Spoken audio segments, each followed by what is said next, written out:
I'm back. Welcome. All right, let's get started. This is our, as I explained earlier, our non-DoD panel, which means you two get to speak for the rest of the entire country. So thanks for that. Appreciate it. We'll get right to it. There's a lot I want to get into today, some of which might be a little bit of just explaining a little bit of where we are on some issues and what you guys do. But maybe let's start wide and get narrow. I mentioned in the beginning, China and COVID are two ways to describe why and where we're at today. And one of the storylines that I've followed and reported on over the years is the efforts by security professionals to convince the public sector to get involved, right? First to be aware and then get involved. And maybe 7-10 years ago or so, it was a different landscape. There were a lot of questions or a lot of calls by officials when I was a Pentagon reporter or in the IC saying, private industry's got to be on this board. We need more partnership. We need more help. It feels like we're past that. There's a lot more buy-in now. But where are we? Where are the barriers? How far have we gotten? Maybe let's start there. Yeah. Jeanette, you want to start? Absolutely. So first of all, thank you all so much for being here. And as it is indeed the season of voting, thank you for voting with your time. Because this is absolutely an important, critical issue. And where we happen to be in the landscape of partnership, I couldn't agree with you more. We are way more advanced than we were 7-8 years ago. 8 years ago, we would do threat and warning, as that is one of the remits of the National Counterintelligence and Security Center, where I happen to serve as the Assistant Director for Supply Chain and Cyber, just tacking and cyber on sure, like it's a side, right? But essentially what was our focus was, hey, we kept hearing from private sector, well, where's the smoking gun? Where's the smoking gun? Where can you tell me any more information? I'm like, I don't want to give you a smoking gun because if I do, that means someone got shot. And we don't want to have that. So we want to try to have that partnership on the pre-side of it, left of boom, if one would say, take a DoD phrase. Yes, and make left of boom. Haven't heard that in a while, but that's right, that's right. But we are almost there, and I think that that's the partnership that we can have. I think that's what Brendan Daniels said in his opening remarks. If you all are seeing it, then we're seeing it. And it takes that partnership to make sure that we can continue to collaborate and have that transparency across the supply chain landscape.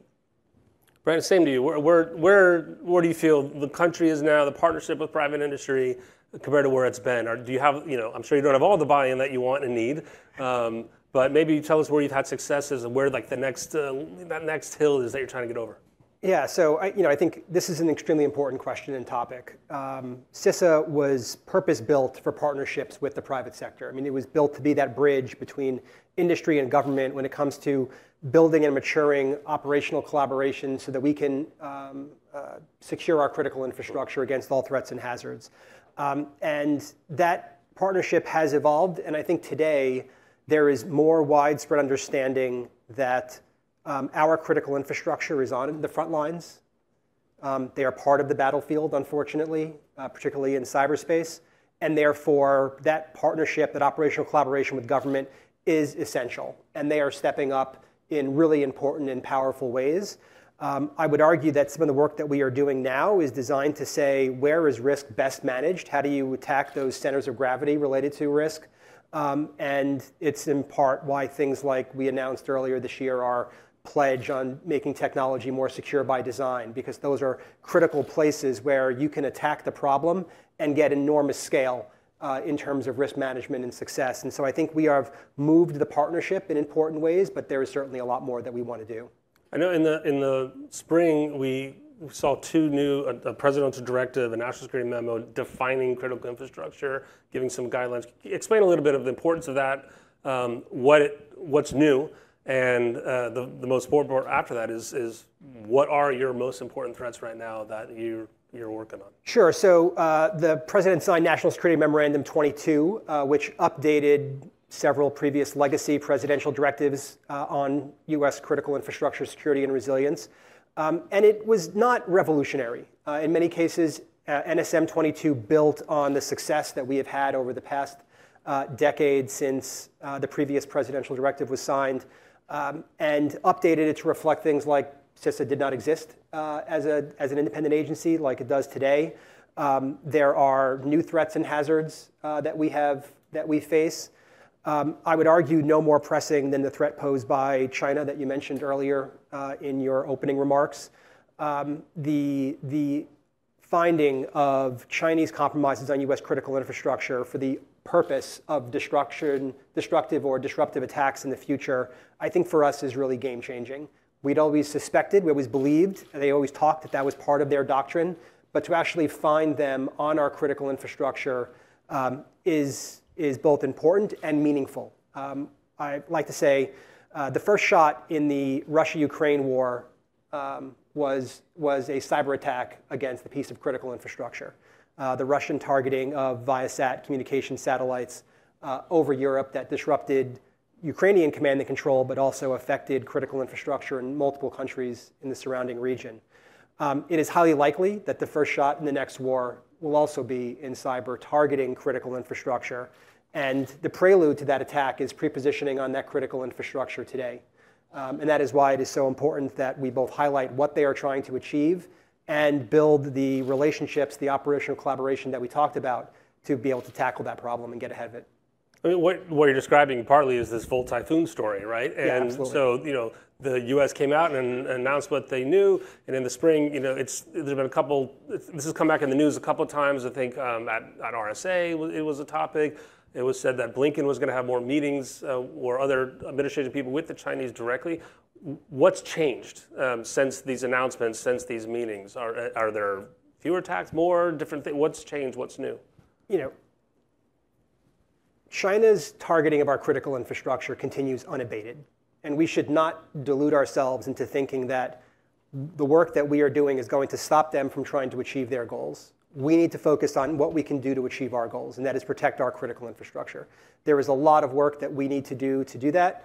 There's a lot of partnerships that we need to develop. We need to make sure that we have the right technology, that we're securing the right technology, and that we're providing the right advice for critical infrastructure to make sure that their networks are as secure and, most importantly, resilient as possible.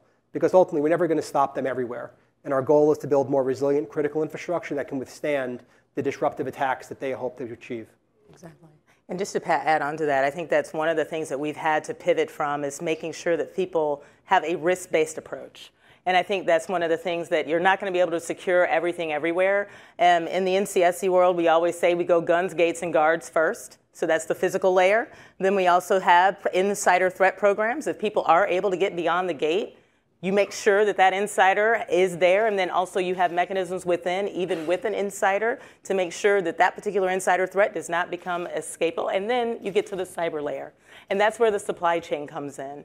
And another executive order that was written out was Executive Order 14017, which was America's supply chains, where we took a look at those things that were indeed critical to us and understanding what would it take to make sure that those things were absolutely secure. So moving forward with a risk-based approach and hoping that private industry, especially those critical owners of infrastructure operators and owners also have a risk-based approach to what they're actually doing and achieving, not just for themselves, but for the nation. Well, can you give me some kind of prioritization list or focus list? I mean, entire systems we know have been identified as vulnerable, but either because of Volt Typhoon or something else more recently. Is it the hospitals? Is it the ports? Is it the border? There has to be a list of that's the most important. So, I would think about it like this, particularly in the case of Chinese targeting of our critical infrastructure. They've gone after two sets of targets. On the one hand, it is things that are designed to prevent the U.S. from projecting power and supporting its allies and partners in Asia. And those are going to be a set of assets that are easily identifiable and can be the focus of prioritized support. But the second part of their doctrine is to induce societal panic. And to do that, you don't have to be that selective. And in some cases, you don't want to be. It doesn't have to be all big assets. So frankly, if I was to show everyone the list of places where we have gone on site and found Chinese pre-positioning on our critical infrastructure, a portion of that list, no one here would recognize the names of those assets because they're not big, huge, important pieces of critical infrastructure. But they are geographically dispersed across the country. They target various sectors that the Chinese believe will help induce the societal panic that they want to accomplish. And they can be persistent about finding those weaknesses. And so we both have to focus on those areas that we know are likely to be high priority targets of theirs. And secondly, we need to look for ways in which we can raise the cybersecurity baseline or scale solutions across the industry by, for example, what I mentioned earlier about having our products be more secure by design. You need to do both of those to achieve our ultimate goal of countering China's activity. I want to get to what you're asking, Americans to do better, but I'm still interested a little bit more in what do you know about the Chinese response to making this public, to coming out and saying this? Has there been no change in hacker behavior, or are there talks that get down to your level? What's going on? I would, in terms of what we've actually seen on network, we have seen continued attempts by China to exploit U.S. critical infrastructure after the disclosures. So, drive it forward then. You just gave a whole list of well, without giving a list, giving us a picture of a nationwide, coast-to-coast threat that's ongoing. Kind of back to my original question of in the old days of whatever last decade. Even prime defense contractors, they didn't want to share data with the Pentagon. They didn't want to be, in partners. Small, all the way down to the smaller companies, either they weren't aware or they weren't able to. We've heard this for a long time. I assume that it's gotten better.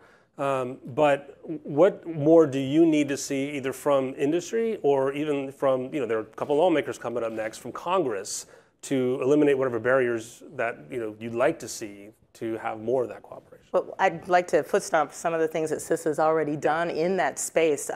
For example, I'm a recovering attorney, so forgive me. But one of the things that we've identified is what we call in our organization folly, fear of litigation and liability issues, right? Like everyone is like, yeah, I'd like to go and share that, but I've got a team of attorneys, I've got a team of shareholders saying, I don't do that because that's something that's going to give me risk and liability on the back end. But if we're able to share with CISA, and if CISA is able to get that information and then get that information into the right hands and able to say, this is the things that we need you to protect today. It may change tomorrow, but at the very least, there's that information exchange, that safe harbor, if you will, and that will allow that information sharing and that exchange, I think, to be more forthcoming, and then also to allow people to tailor mitigations. It's one thing just to say, go secure everything, but if you're going to be able to tailor mitigations and you're going to be able to make sure that you're doing that risk-based approach, having that information sharing exchange, especially with an organization like CISA, is the best way to go. Yeah, I mean, what our goal is that no attack should be successful more than once.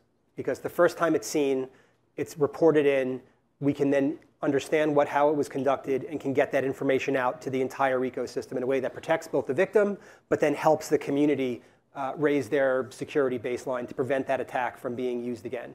Because the attacks that we are seeing are not individualized, unique attacks against every entity. Every single target that Volt Typhoon compromised in the United States, the way that they got into that critical infrastructure entity was through a small number of vulnerabilities in a small number of edge devices, routers, mail gateways, firewalls. That weren't updated, they, maybe forgotten about. Usually, almost exclusively through known vulnerabilities in those edge devices. So the quicker we know when there is a new vulnerability, we can get that out to folks so that they can upgrade and make sure that their systems are patched. If we can work with the vendors to make sure that they produce products that have less vulnerabilities, because many of these products have had repeated vulnerabilities year after year after year, and China has used that in some cases to infect, reinfect again. In one case, 5 years, they were in an entity, re-compromising it every time they were lost access, again, through these same types of vulnerabilities over and over again. And so that is why the information exchange, that is why the collaboration with industry is so important. It gives us those insights that we can feed back out to the entire community to make it stronger.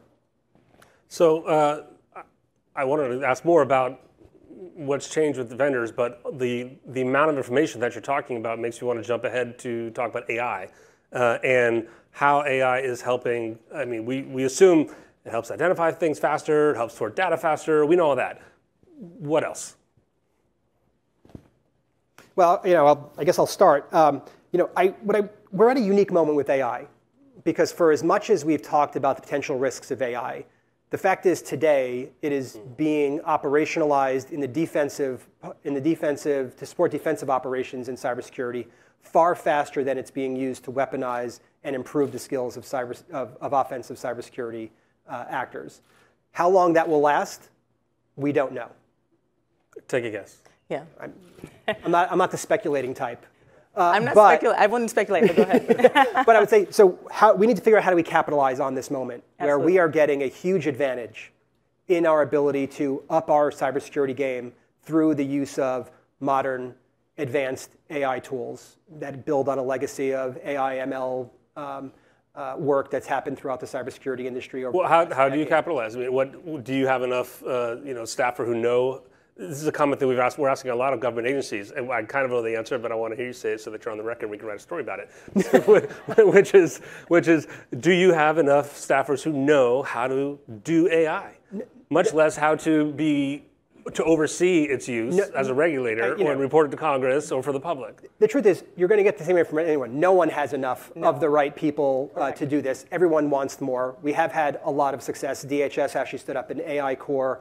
On track to hire 100 folks focused on AI that can be used throughout the department's various missions, including in cybersecurity. So we are trying to capitalize on this moment, and that includes people, it includes technology, it includes investments, and it includes how we work with the cybersecurity industry and technology ecosystem we have here in the United States. That's frankly the one that's innovating at a pace and scale that far outpaces everyone else. And just to piggyback on that, I think that was an alarm that we set out from a national counterintelligence and security perspective back in 2021.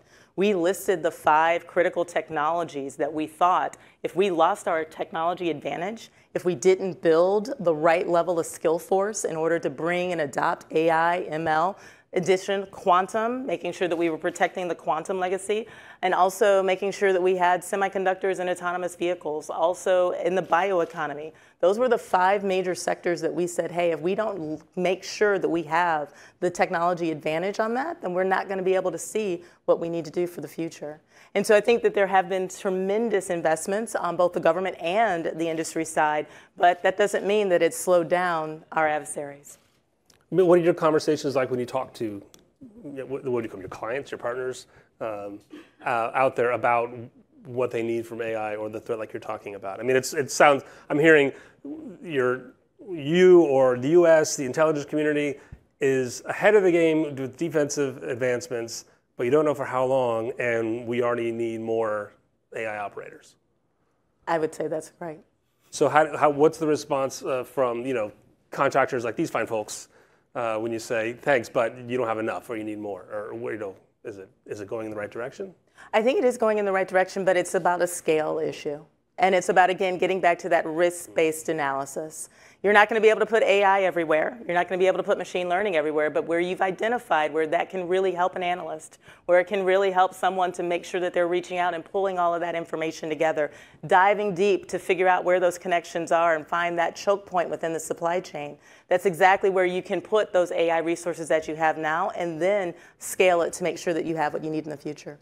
I mean, one commentary I've seen on this is that, good luck competing with China when their government subsidizes everything, including the products that they make and the industries that make them. So how much can the U.S. government, combat that? Does the U.S. government need to get into that same kind of a game, whether it be, in any way, shape, or form, the way that perhaps it helped turn the tide against Huawei, for example? I would only point to things like the CHIPS Act, where the U.S. government has made a focused decision to invest heavily in how do we address critical supply chains in a technology that we believe is essential. So I think that is partly the answer. But I would also say there are areas where we can compete with China effectively, and the areas where we have really strategic advantage. And in innovation, that is the place. You do not see any of the major technologies were created, developed, innovated in China. They may have had scale on us in certain technologies. After usurping intellectual property, by the way? Yeah, they're good at stealing them, but they're not good at creating them. And I think that is where we've had a real advantage, and it is like in the AI context, where all of the major AI companies are innovating here. And so we need to figure out how to use that advantage for as long as we have it until the next technology comes along and ensure that we win that race as well. Brandon, I wanted to ask you a couple maybe slightly off-topic questions, but looking ahead, the NATO summit's coming up in a couple weeks here in Washington, D.C. What's CISA's involvement in that? And if you can say it as far as providing cybersecurity, we're having, every world leader from NATO is coming to town with entourages of defense ministers and foreign ministers. Sounds like a target-rich environment. Well, I mean, there's a lot of people who focus on large events like that, and we have great confidence in the people who work on the security of those issues. I will say that the collaboration globally on cybersecurity issues right now is pretty incredible. Great relationships across Europe, NATO, with critical partners in Asia like Japan, Korea, Australia, Singapore, and others. So that type of collaboration is really critical because cyber knows no borders. We often get our critical insights about activity that's happening in cyber, not from within the United States, but from critical partners and allies around the world. And we are heavily invested in ensuring that we have those relationships because it helps us protect critical infrastructure here at home. And to piggyback on that as well, just in terms of the bringing back to that innovation ecosystem on the CHIPS Act, their semiconductor industry was really concerned that if they were going to be prohibited from selling into certain markets, where those other markets would have been effective in terms of the Japanese competitors as well as the Netherlands. So there was an opportunity there from the State Department's perspective to put together that sort of partnership with those particular critical technology innovating countries as well, so that we could make sure that that technology remained and stayed within an innovation ecosystem that would allow it to thrive. The elections are November. I assume the voting system writ large might count as critical infrastructure. What's going to be different this time around? What can you say, or how can you assure us that this will be a more secure election than ever before, hopefully, and or what new has needed to be put into place to make that the case? Sure. So I'd say we've continued to adapt and focus our election security mission based upon the needs of the community. So we are there in support of state and local election officials who are constitutionally charged with actually administering the election. And the threats that they have seen have changed and evolved. We spent a lot of time focusing on building improved cybersecurity in the wake of 2016, and we saw that really be successful. We've kind of maintained those efforts, but we've adapted to where they've needed us. So more recently, the focus has been on physical threats and hazards. So we have provided more support on physical security of election polling places, of election offices and storage locations. We focused on de-escalation training so that they know how to deal with potential individuals who may come in who might want to resort to violence. So that is where election officials have asked for our support. It's where we've surged efforts, but election security continues to be a top priority for CISA. It is a top priority for the entire US government. We spend a lot of time working with our colleagues at the FBI and the intelligence community to make sure that we are tracking threats, feeding that information to local election officials, and we have every confidence that this will be a secure election, and we believe the American people should have the same confidence. How about you, Jeanette? Last word on that? Absolutely. Absolutely. Give me your final wish to the audience. I'll bring it back to the top. For those who aren't convinced of the threat from China, the threat from actors, the threat to the supply chain, convince them. Why should they believe it, and what they should do differently? It is absolutely real. And what's so amazing about it is that if you would just do your basic cyber hygiene, basic cybersecurity, do your own risk management, back to basics, you would be able to not only protect your infrastructure, protect yourselves, but protect the rest of the nation that relies and depends upon you. Yeah, and I would kind of reinforce that point with the same things that are going to protect you against China will protect you against ransomware operators. And for anyone who thinks that ransomware is not a real threat, we'll only look at big companies, big and small, cities, large and small around the country, but impacted by it. Those threats are real. But the same techniques, the ways in which you're going to build your security profile, your resilience profile, will protect you against all of these threats and hazards, and the government is here to help. That's right. It's a team sport. We can't do it alone.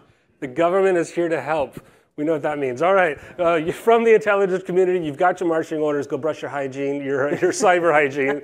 Thank you, Jeanette. Thank you, Brandon, very much for joining us today. Thank you. Thanks, Kevin. All right.